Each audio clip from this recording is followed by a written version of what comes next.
Sir, कर्मचारियों को लेकर जिस तरह से मुद्दा उठी, आपको पता ही, आज मुलाकात भी हुई है सीएम साहब से, आप भी मौजूद थे। क्या कुछ बातचीत हुई है? और आपका बयान भी आया था, उसको लेकर कर्मचारियों ने काफी आपत्ति भी जाहिर की थी। क्या कुछ बात हुई है? देखिए, पहले तो मैं एक चीज कहना चाहूंगा कि हिमाचल प्रदेश के समग्र विकास के लिए हम सब की ये जिम्मेवारी है, हर हिमाचली की। जो भी जिस पोजीशन पे है, चाहे वो पॉलिटिशियंस हैं, अफसर हैं, कर्मचारी हैं, किसान हैं, बागवान हैं, मजदूर हैं, हर आदमी जो है अपने अपने स्तर पे अपनी अपनी जब सही भूमिका निभाएगा, तभी हिमाचल प्रदेश जो है एक आदर्श राज्य के तौर पे एक आत्मनिर्भर हिमाचल बनेगा। और हम उन सब लोगों का धन्यवाद करते हैं कि जो पूरी निष्ठा और ईमानदारी के साथ अपनी ड्यूटी निभाते हैं। बाकी दूसरी तक जहाँ तक बात है, यहाँ जो हमारे कर्मचारी भाई बहन हैं, ये सरकार का अभिन्न अंग हैं। सरकार सिर्फ चुने हुए प्रतिनिधि नहीं होते हैं, बल्कि चीफ सेक्रेटरी से लेकर जो प्रदेश सरकार के किसी भी विभाग में पीएन तक का जो पोस्टेड है, वो सब लोग जो हैं सरकार का हिस्सा हैं। तो ऐसे में मैं कहना चाहूँगा कि हिमाचल प्रदेश में जो कांग्रेस की सरकार आदरणीय सुक्खू जी के नेतृत्व में बनी है, ये कांग्रेस की सरकार हमेशा ही वैसे कर्मचारियों की हितैषी रही है, लेकिन जो ये वर्तमान सरकार है, इसने बहुत बड़ा एक क्रांतिकारी कदम जो है ओल्ड पेंशन स्कीम को बहाल करके हिमाचल प्रदेश के कर्मचारियों को एक बहुत बड़ी सौगात दी है। और इसके बाद भी हमने 1.5 साल के अल्पकाल में 7% डीए जो है अभी तक जारी किया है। जो 75 साल से ज्यादा उम्र के बुजुर्ग हैं, उनका जो एरियर था उसको जो है क्लियर करने के लिए आदरणीय मुख्यमंत्री जी ने 15 अगस्त को उसका ऐलान कर दिया है। और दूसरा मैं कहना चाहूंगा कि जितनी ये लायबिलिटीज हैं, इसमें 9,000 करोड़ की लायबिलिटी जब हमारी सरकार बनी उस समय हमें विरासत में मिली। 85,000 करोड़ का कर्जा हमें विरासत में मिला। ये हमारी सरकार, वर्तमान सरकार ने नहीं लिया, ये पहले का कर्जा हमारे ऊपर है। आज 1,16,180 रुपए प्रति व्यक्ति के ऊपर जो है ये कर्जा हमारे ऊपर चढ़ा है। तो ऐसे में जो है हमारी सरकार ने कुछ ऐसे कदम उठाए, क्योंकि पहले तो भारत सरकार से कोशिश करी, लेकिन जहां रेवेन्यू डेफिसिट ग्रांट 2021-22 में 10,000 करोड़ थी, वहां पे आज घट के वो टेपर्ड जो है उसको कर दिया है, और वो लगातार घट रही है, और अगले साल तक ये 3250 करोड़ तक पहुंच जाएगी। तो इसको भी हमने बढ़ाने का 16वें वित्त आयोग के सामने भी अपना पक्ष रखा है। और जो पिछले साल बहुत बड़ी आपदा हिमाचल प्रदेश में आई, जिसमें 22,000 परिवार जो है सीधे तौर पर प्रभावित हुए, सड़कों का बहुत भारी नुकसान हुआ, पानी की स्कीमें बह गई, बिजली के बहुत सारी लाइन जो थी वो डैमेज हो गई। तो इसके रिस्टोरेशन के लिए हमने पीडीएनए के तहत जो है लगभग 9,000 करोड़ के क्लेम जो है वो भारत सरकार के सामने रखे हैं। आज तक एक फूटी कौड़ी उससे नहीं मिली है। तो हम ये उम्मीद करते हैं कि ये विपक्ष का भी दायित्व है, सत्ता पक्ष का भी दायित्व है, हमारे अधिकारी और कर्मचारियों का भी दायित्व है कि वो अपने अपने स्तर पे जो है इस दिशा में भी प्रयास करें। कर्मचारियों से हम अपेक्षा रखते थे कि ये जो 9,000 करोड़ का उनका जो एरियर है, इसके लिए कि वो जब बीजेपी की सरकार थी वो इसको इसके जिम्मेदार ठहराते कि उनके समय की ये एरियर है। दूसरा, जो एनपीएस का 9200 करोड़ के करीब भारत सरकार के पास हिमाचल सरकार और कर्मचारियों का फंसा है, उसके लिए वो धरना देते, लेकिन उसकी कोई बात उन्होंने आज तक नहीं की है। बाकी आज बड़े सौहार्दपूर्ण तरीके से जो है हिमाचल जो अराजपत्रित संघ है, उनके 2 फेडरेशन हैं, दोनों के साथ जो है आदरणीय मुख्यमंत्री जी की मुलाकात हुई, उसमें मैं भी मौजूद था। और एक जो हमारे लेक्चरर एसोसिएशन है उसके साथ भी जो है बातचीत हुई है। उसमें जो भी उनकी उचित मांगे हैं उनको मानने का जो है आदरणीय मुख्यमंत्री जी ने आश्वासन दिया है, और वो आश्वस्त होके पूरी तरह से उन्होंने सरकार को भरोसा दिलाया उस मीटिंग में, जिसकी रिकॉर्डिंग भी शायद आप तक पहुंच गई होगी, कि हम सरकार को पूरा सहयोग देने के लिए तैयार हैं। 6 महीने का समय मुख्यमंत्री जी ने मांगा है, हम पूरी तरह से सरकार के साथ खड़े हैं और हमें कोई जल्दबाजी डीए को लेकर नहीं है। लेकिन जो हमारे सचिवालय के कर्मचारी संघ है, इन्होंने एक ऐसा बवाल खड़ा कर दिया जो ठीक है कि प्रजातंत्र के अंदर हर आदमी को अपनी बात कहने का हक है। वो गेट मीटिंग करते, शांतिपूर्ण तरीके से करते, और जो मुझे जानकारी मिली उसके मुताबिक तो उन्होंने अपना कोई मांग पत्र भी सरकार को नहीं दिया था। बिना मांग पत्र दिए अचानक उन्होंने जो है ये हल्ला बोल दिया, और उसमें जो है जिस भाषा का उपयोग किया गया वो सारी मर्यादाओं को तोड़कर किया। वो असभ्य की श्रेणी में आता है। एक फिल्थी और अब्यूजिव लैंग्वेज जो है उसको यूज करने का किसी को अधिकार नहीं है। अब मंत्रियों के ऊपर टीका टिप्पणी कर रहे हैं, मुख्यमंत्री के पे कर रहे हैं, चीफ सेक्रेटरी को कह रहे हैं कि ये नालायक हैं, मुझे कह रहे हैं कि ये मंत्री बनने के लायक नहीं थे। तो मैं तो मंत्री को ऐसे थोड़ी बनते हैं। मुझे तो घुमारवीं की जनता का धन्यवाद करना है जिन्होंने हमें लगातार जो है चुनाव जिताए हैं, और पार्टी हाईकमान का धन्यवाद करना है जिन्होंने हमें इस काबिल समझा। लेकिन जो सचिवालय कर्मचारी महासंघ का अध्यक्ष है वो जो है उसका सर्टिफिकेट दे रहे हैं कि फलां व्यक्ति भी नालायक है, फलाना भी नालायक है, जैसे जो है वो सब कुछ वो जिम्मेवारी सर्टिफिकेट देने की उन्हीं के ऊपर आ गई है। उन्होंने जिस भाषा शैली का इस्तेमाल किया है वो किसी तरीके से जायज नहीं है, और उनको कंडक्ट रूल्स उन्होंने पढ़े होंगे, लेकिन क्योंकि कर्मचारी जो सचिवालय में ड्यूटी देते हैं उनसे तो हम उम्मीद करते हैं कि उनको कानून नियम की ज्यादा जानकारी होगी, है ना, लेकिन वो नहीं। उन्होंने उसका इस्तेमाल उसका दायरे में रह के बात नहीं अपनी की है। जो अराजपत्रित संघ के कर्मचारियों से हम मिले, उन्होंने अपनी बात कही कि हम तो प्रदेश के दूर दराज इलाकों में भी अपनी सेवाएं देते हैं, तो हमने तो इस तरह की बातें कही नहीं की। हम तो जो है सरकार को पूर्ण सहयोग देने के लिए तैयार हैं।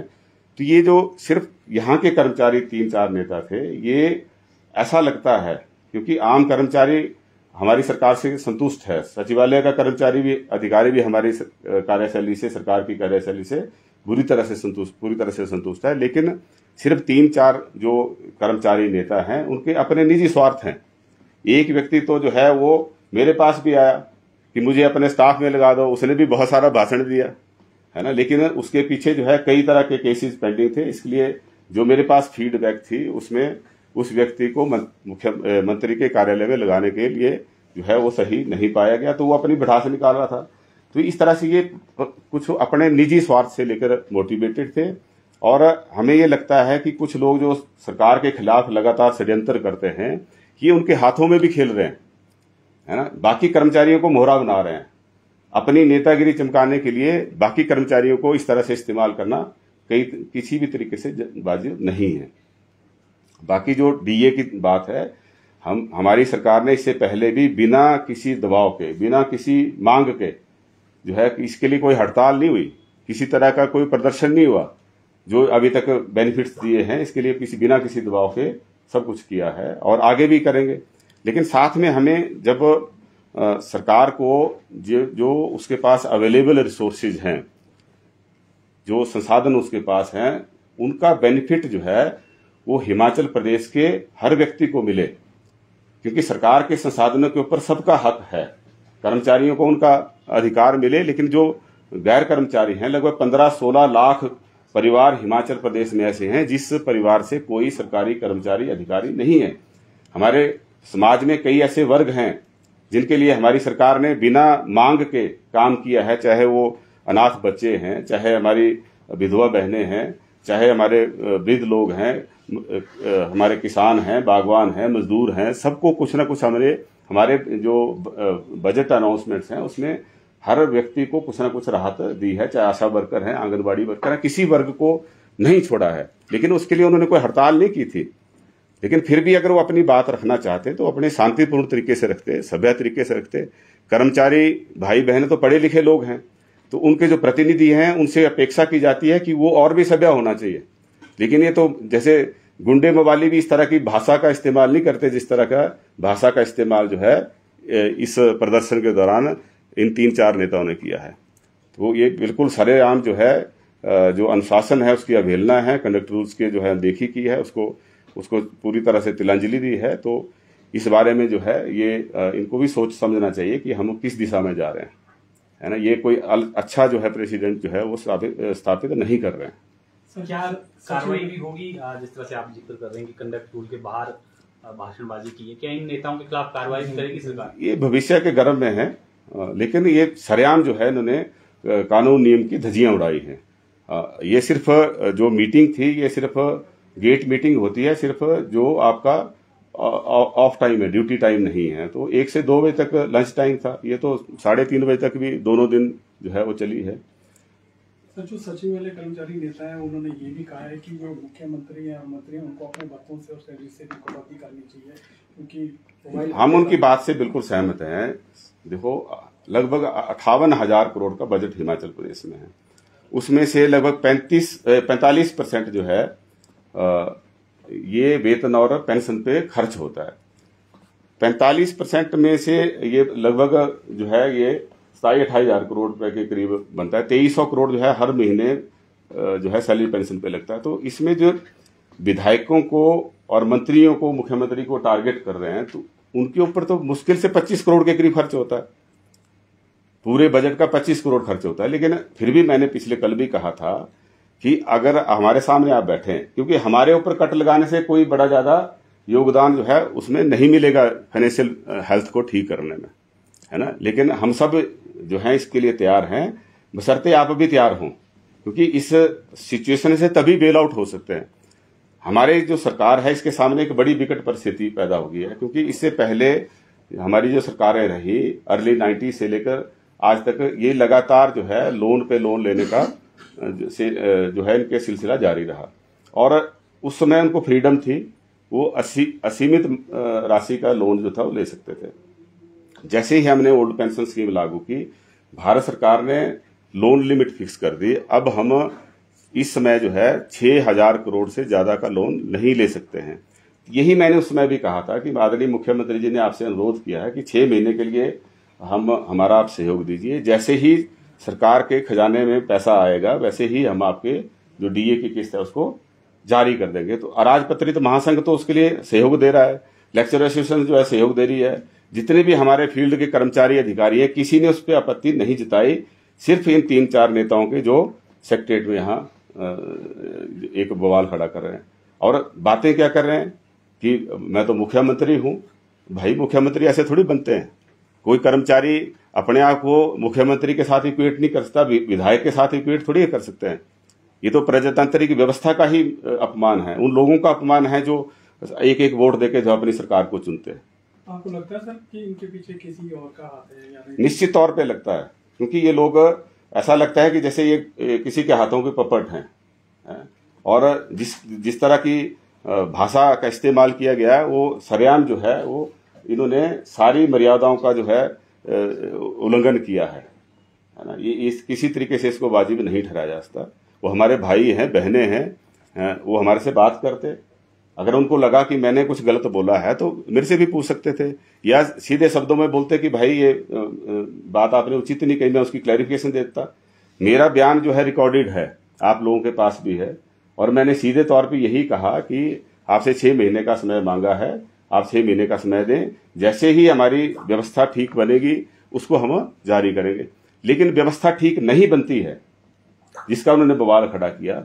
अगर भाई सरकार के खजाने में पैसा नहीं होगा तो उसका नुकसान भी हम सबको उठाना पड़ेगा। उसमें कर्मचारी भी हैं और हम लोग भी हैं और प्रदेश के अन्य लोग भी, है ना। तो यही बात मैंने उनको कही, इसमें हमने गलत क्या कह दिया। लेकिन एक बात मैंने जरूर और दूसरी कही कि भाई नेतागिरी के चक्करों में आप बाकियों को गुमराह मत करो, है ना, प्रदेश का माहौल मत खराब करो। ये हमने जरूर उनसे बात कही। सर, क्या इनके साथ कोई डायलॉग किया जाएगा अब, या सरकार के स्तर पर ऐसी पहल होगी कि ये कह रहे हैं कि मंगलवार से हम सेशन के दौरान काले बिल्ले लगाकर ही काम करेंगे? आज कर्मचारियों से बात हुई है, कर्मचारी महासंघ के पूरे प्रदेश के नेता यहाँ आए थे और उनसे बात हुई है, लेक्चर एसोसिएशन के साथ बात हुई है। सरकार के दरवाजे बातचीत के लिए हमेशा खुले हैं। लेकिन जो ये महासंघ है जो काले बिल्ले लगाने की बात कर रहा है, वो ठीक है, उनको डेमोक्रेटिक राइट है, वो काले बिल्ले लगाए, उसमें कोई मनाही नहीं है। लेकिन जो अचानक इन्होंने धावा बोल दिया, उसके पीछे कहीं ना कहीं षड्यंत्र जो है वो दिखता है। कोई मांग पत्र इन्होंने सरकार को नहीं दिया, है ना, और सीधे तौर पे एक अग्रेसिव तरीके से भाषण देना, एक अपमानजनक बातें कहना। एक जो क्लास 4 एम्प्लॉइज का कोई इनका पदाधिकारी है एसोसिएशन का, वो प्रदेश के मुख्य सचिव को कह रहा है ये नालायक है। है ना। जो इनके एक अध्यक्ष हैं वो कह रहे हैं कि मंत्री बनने के लायक नहीं है। भाई इसका फैसला आप थोड़ी करेंगे, इसका फैसला तो जो जनता ने चुने हुए लोग हैं वो उसका फैसला करते हैं, पार्टी की लीडरशिप फैसला करती है। और वो चुनाव लड़ने की बात करें तो चुनाव लड़ने किस लिए मना किया उनको? वो लड़े चुनाव, जहां से लड़ना चाहे वो लड़े, लेकिन जब तक वो सरकारी नौकरी में हैं तब तक इस तरह की बातें करने के लिए जो है वो नियम कानून उसकी इजाजत नहीं देते हैं। सर, सचिवालय कर्मियों को भी क्या स्टेट कैडर में लाने के पर मंथन किया जा रहा है? अभी ऐसी कोई चर्चा नहीं हुई, लेकिन सारी ऑप्शंस खुली होती है। भविष्य में क्या होता है इसके बारे में क्या बोल सकते हैं। ठीक है सर, धन्यवाद।